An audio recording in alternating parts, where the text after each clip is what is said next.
wajib ada dalam hidup kita. Jangan merasa senang ketika perjalanan kita mulus.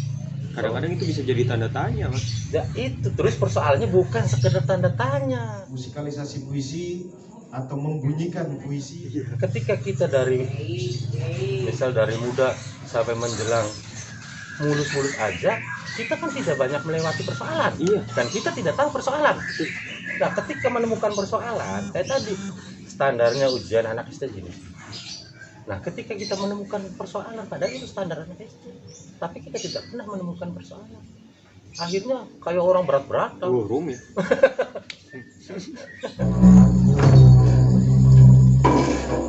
Tapi setuju nggak sih, Mas? Keadaan itu memacu kreativitas. Sangat Sangat. berpengaruh. Tergantung kita menempatkan, gitu kan.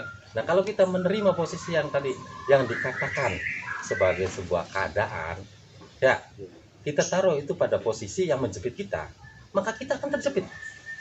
Tapi kalau kita menganggap itu bahwa ini adalah dasar kita, saya pelukis loh, maaf, ketika menemukan apapun, maka itu adalah modal saya.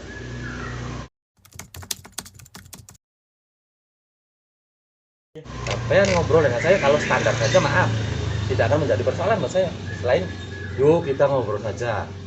Tapi kalau ada beberapa yang memang di sininya, keren nih kalau dijadiin karya gitu. Nah itu kondisi yang memang saya cari ya. Jadi kenyamanan kadang, ya bukan kadang, memang tidak membuat saya nyaman. Kenyamanan itu.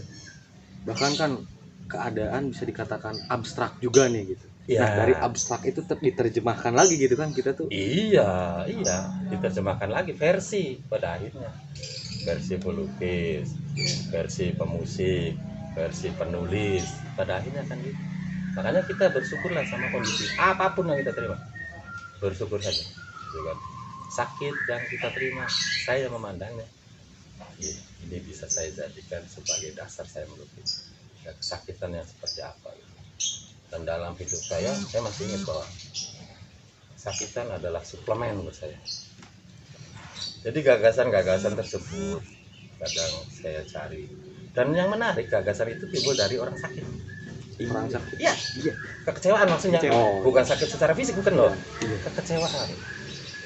So, sampean sesekali ya maaf kalau sampean enak gitu ya, nongkrongnya di tempat orang gak enak. Menarik kan? Menarik ya, benar. Serius. Saya kalau mencari gagasan, kadang ya ada rezeki nih 50.000 nih, sini pengen mencari gagasan. Kalau kita ngobrol sama orang enak, gak ada yang mereka tawarkan cuman enak, bahkan enak yang dibumbui enak, orang enak seperti itu. Iya. Paham kan? Paham. Nah, tapi kalau kita misalkan ada rezeki 10.000, nyari tukang beca yang lagi ngelamun, saya, bang, jalan-jalan yuk, hari ini sana berapa? 10.000 mas, ya, saya punya uang 50.000 nih. Akan keluar. Bener. Nantinya akan keluar cerita tentang anaknya yang sakit. Iya. Yang lebih lucu lagi, cerita tentang sesuatu yang mereka tidak pahami, tapi seakan-akan paham versi mereka. Nah itu yang asik tuh itu. Bisa dikatakan sudut pandang mereka gitu ngelihat sesuatu gitu kan. Dan itu kejujuran. Itu harus dimiliki pemimpin. Contoh, misalkan mereka menyikapi pemimpinnya yang sekarang, terutama lagi marah-marahnya Jokowi pertama gitu kan. Saya kan sering nongkrong di warung makannya tukang beca, tapi tidak untuk mencerdaskan mereka. Iya. Karena nggak akan masuk. Iya. Iya kan? Kita mendengarkan. Kita ambil yang memang masuk ke kita, jadi bahan inspirasi kita. Dan itu asik. Saya sering nongkrong di tempat pelacuran, maaf, tapi tidak untuk pelacur. Paling sedikit minuman untuk nemenin yang ngomong. Saya cerita begini, nangis. Ternyata ya banyak hal yang tidak kita ketahui tentang mereka, tentang kenapa mereka, tentang bagaimana mereka. Banyak. Kita di luar cuma bisa menjustis ente pelacur, ente pengemis, ente gembel, ente seringkali seperti itu. Jadi kehidupan itu luas, tapi kalau kita mau bikin sempit. Jadi mau ditaruh di mana kita? Itulah kita. Begitu. Enak kan Pak?